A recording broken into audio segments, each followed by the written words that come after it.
The Waltons gave audiences a peek into life in the countryside of Depression-era America. On screen, they were a squeaky clean, morally upright family doing the best they could with the little they had. Told through the perspective of the eldest son, John Boy, the Waltons transported viewers into the iconic farmstead in the Blue Ridge Mountains of Virginia. We laughed and cried as the family went through struggles, sickness, death, love, and monumental milestones with virtue, honor, and integrity as their core values. While the Waltons became synonymous with wholesome morals and endearing family values, behind the scenes there were some shocking controversies lurking in the shadows. It wasn't always fresh air and babbling brooks, although they say that the family that prays together, which the Waltons regularly did, stays together, and they would for 9 acclaimed seasons. The cast and crew would eventually share the disturbing truth of what really went down when the cameras weren't rolling. Stick around until the end of the video to learn about the scandalous truth of which Walton was secretly a communist and who gave up their family values by bearing it all for Hugh Hefner's Playboy. Factsverse presents The Cast of the Waltons Share Terrible Memories. If you've been a fan of the Waltons for years, show us by clicking the like button. And for more videos like this, be sure to subscribe to the channel and click the notification bell. Cheapskate producers. While the paternal figures of the family, played by Michael Learned and Ralph Waite, were treated quite well by the production team, the kids all got the short end of the stick. And yes, Michael Learned was indeed a woman. That little bit was so confusing to audiences that producers had to add a Miss to her name to clear up the confusion. Anyways, while the actors who respectively played Olivia and John Walton Sr. were being showered with decent pay and lavish gifts, all the while being invited to all sorts of exclusive network events, the actors and actresses that played John Boy, Jason, Mary Ellen, and Aaron Esther were all treated like indentured servants. They were barely paid and seldom given the time of day to voice their opinions. Miss Michael recounted a time when she received a beautiful bouquet of flowers with a touching thank you note for her role in the show. She protested, insisting that the kids deserved some recognition as well. The show wouldn't be what it was without them. So do you know what the producers sent to the kids to show their gratitude? A basket of 3 stale muffins. Ouch.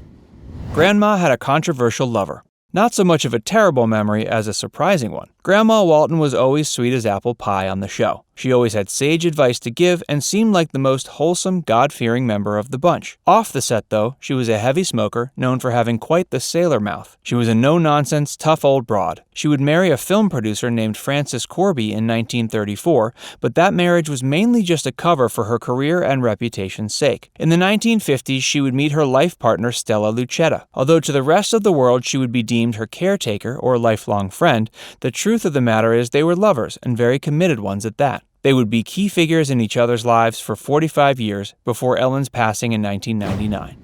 Olivia Walton was a drunk. Although on-screen she was sweet, compassionate, and a very religious woman of faith, in her personal life Michael Learned faced quite a bit of adversity. She had been in an abusive relationship with her ex-husband for years. It got so bad, he even put her in a chokehold and scared her into silence over the matter. The only way that Miss Learned knew to cope was by hitting the bottle, which she did, hard. It's rumored that she even had a bottle of bourbon in her pocket when she auditioned for her role on the Waltons, as the motherly matriarch we all know and love. Things went from bad to worse, though, and sometime between seasons 5 and 6, she hit rock bottom and knew she had to make some major changes in her life. She shacked up in a beach cabin for a week and sobered up. Not only did she find a new lease on life, but she also had a spiritual epiphany of sorts at this time, which no doubt fueled her commitment to staying on the straight and narrow.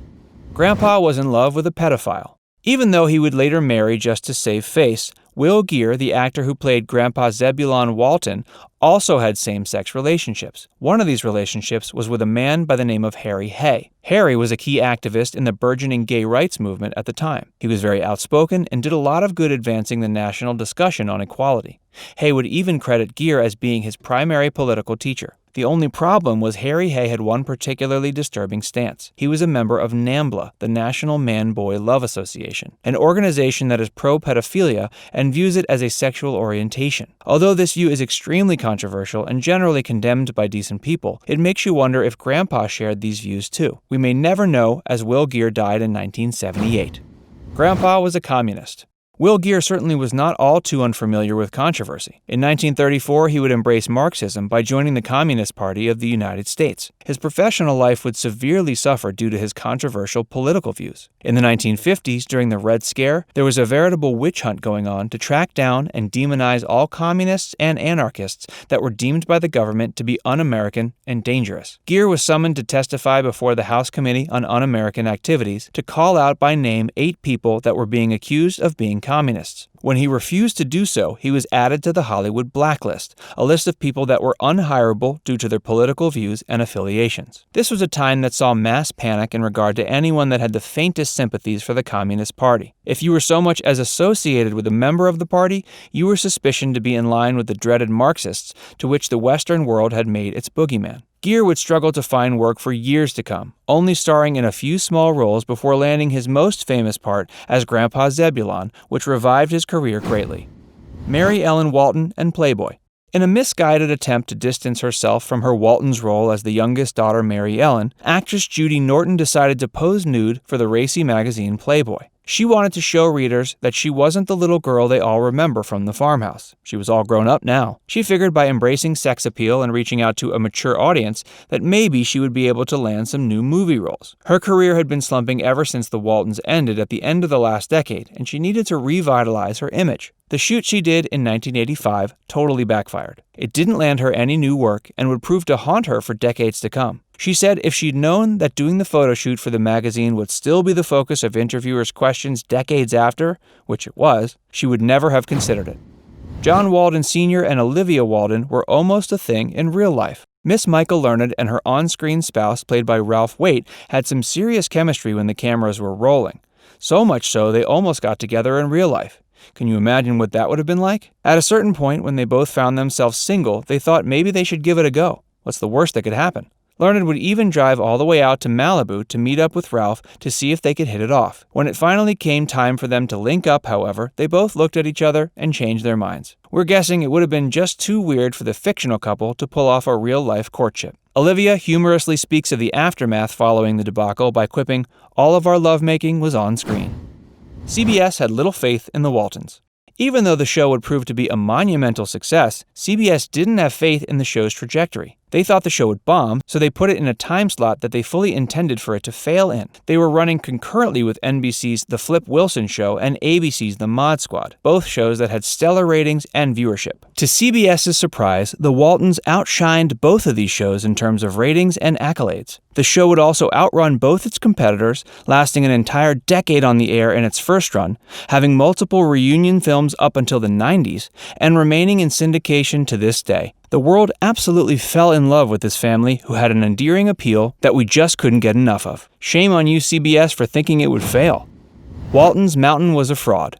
If you think the mountain adjacent to the family's property looks familiar and out of place considering its supposed location in Virginia, then you're onto something. First of all, when you see the property in the opening credits with the long panning shots of the mountainside, something just doesn't add up about the locale. For anyone who's ever been to Virginia, you'll notice right off the bat that Walton's Mountain is much too sparse and dusty to be in Virginia, which is lush and green. The Blue Ridge Mountains are one of the most densely forested regions in the United States. Turns out that mountain you see is far from its intended setting. The facade was actually in a studio backlot in Burbank, California.